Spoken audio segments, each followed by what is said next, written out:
Hi guys, welcome to another video. So today is Pancake Tuesday, one of my favourite days of the year. But rather than smashing our goals into the ground, we're going to make 500 calorie per portion protein pancakes that pack a whopping 55 grams of protein. So these chocolate orange soufflé protein pancakes are absolutely amazing. I cannot wait for you to try them. I'm also going to run through some of my favourite exercises for building foundation strength for starting calisthenics.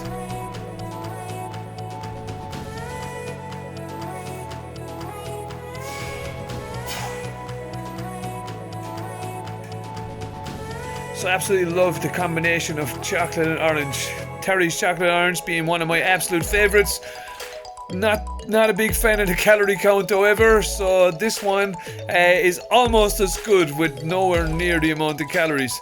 What's your favourite topping for a pancake? Comment below. Let's try and eat all that in one go. Is that nice? So if you're enjoying these videos, please hit that like button, and if you haven't subscribed yet, come and join the team. So remember guys, this video is only my opinion. You don't have to agree with it, nor do you have to listen to it. So to get this Pancake Tuesday recipe started, we're going to mix all our dry ingredients together in a bowl. So I went for a nice mild chocolatey flavour on these ones, but if you want to go for a richer taste, just add a little bit more of that cocoa powder. Also, the sweetener is totally optional as there's some already in the protein powder. Next up, we're going to get all our egg whites, pour them into a nice big bowl, get our electric whisk, and we're going to mix them until they form firm peaks. That is, when we run the whisk through it, the egg whites form a peak that doesn't disappear instantly. You can also do the spatula test, turn it upside down. If it doesn't fall off, they're good to go. So next up, we're going to take a small bit of our egg whites and we're going to gradually add those into our dry mix, making sure there's no lumps. Fold it in nice and gently so we don't lose the aeration of our mix. Once this is mixed, we're going to add in a little bit of orange zest and get our pan preheated on a low to medium heat. Add your mix back into the egg whites and fold it in nice and gently so we don't lose that airy fluffiness to our pancakes. Once that's mixed, we're ready to go. If there's an option here for you to use 2 pans, I would highly recommend it, because the longer we leave the mix to sit there, the more air it's going to lose.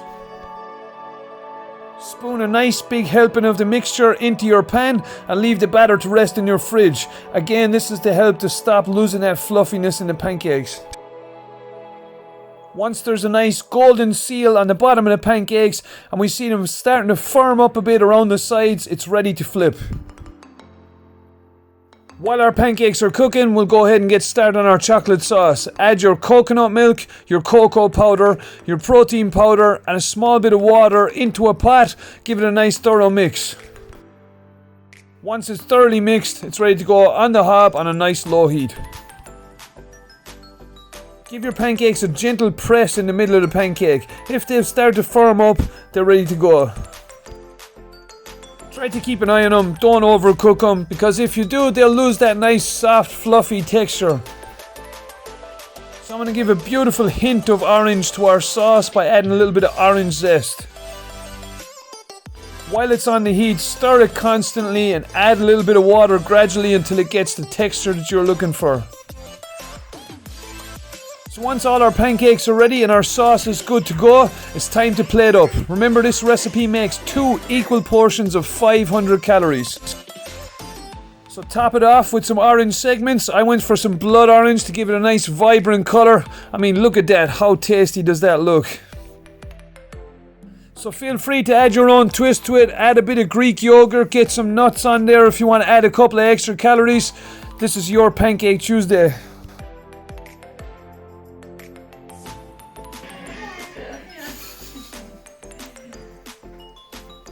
Oh, goddamn. Let's try and eat all that in one go. Is that nice? What's the size? Mine. Banana and then Isla. Oh no. Got her name wrong on camera.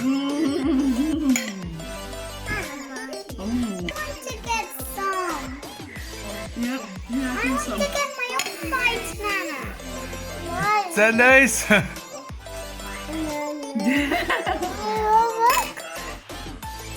So we've had our pancakes and now it's time to train. Here's my favourite exercises for building foundation strength for starting calisthenics. So first up is the Australian row or Australian pull-up. These are excellent for building horizontal pulling strength. These are a great exercise for developing the strength needed for getting your first pull-up or chin-up, and also a great way to get some extra volume into your pulling workouts.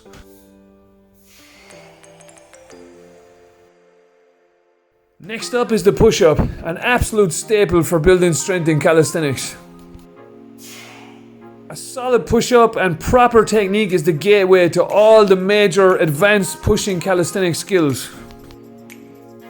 Push-ups are a great exercise to learn body awareness, alignment and core activation. Building strong push-ups is where it all started for me, so don't neglect your basics. Remember, we're always aiming for quality over quantity, so don't get obsessed with the rep count on push-ups. That's not important.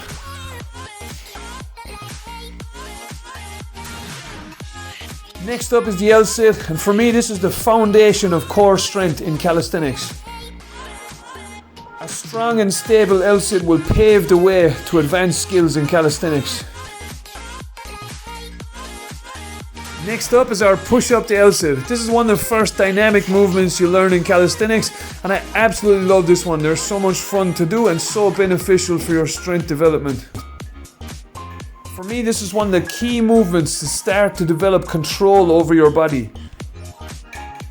When executed properly, the push-up L-sit is amazing for pushing strength, core strength and coordination. Learning this movement was an absolute turning point for me and would eventually lead to what became an obsession with calisthenics. When used and executed properly, the push-up L-sit can have an amazing carryover to the more advanced skills in calisthenics.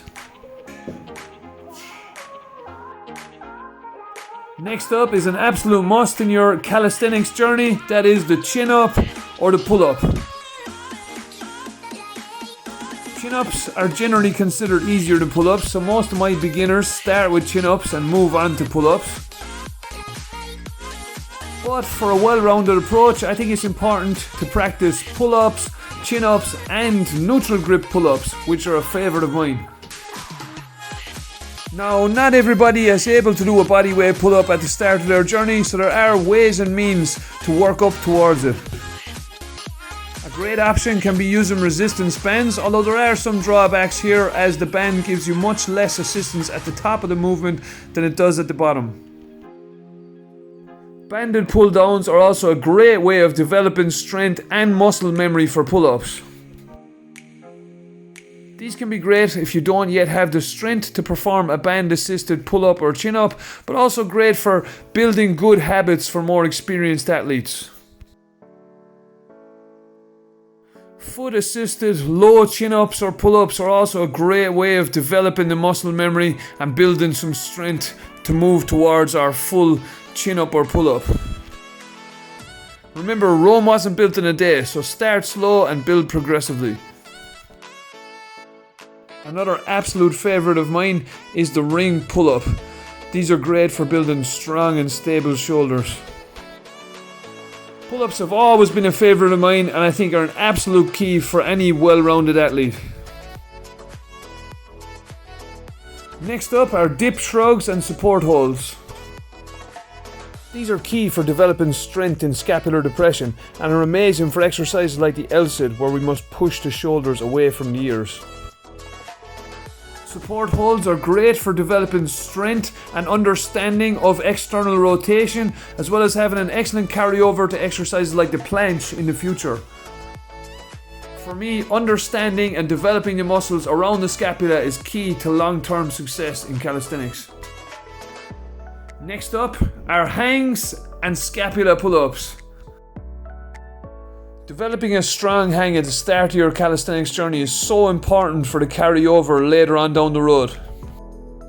As mentioned before, scapula strength is the key to development early on in calisthenics, and the scapula pull-up is one of the most important movements in learning any pulling exercise for calisthenics. Learning to properly depress and retract the scapula is one of the most important points for learning exercises like the Australian row, the chin-up and the pull-up. As mentioned before with pull-ups and chin-ups, learning with bands first is a great way to develop strength and also build muscle memory and proper technique. But again, banded scapula pull-ups can be effective in even the most advanced athletes. I myself use the banded scapula pull-up almost every session, especially the single arm variation, which is a great unilateral movement for developing balance in the shoulders.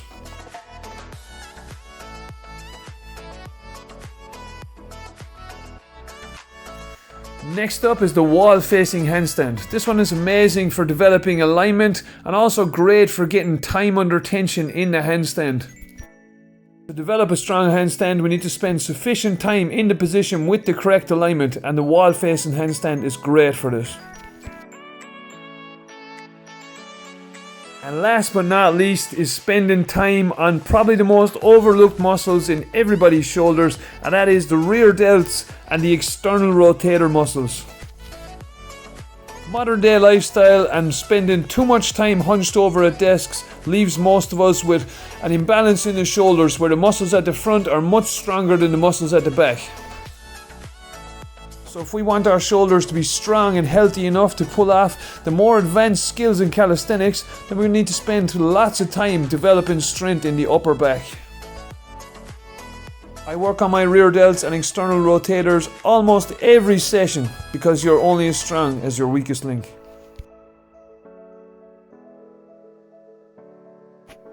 So that about wraps us up for today, guys. Hope you enjoyed that recipe. Let me know in the comments below if you want to see anything else in my upcoming videos, and I will see you on the next one.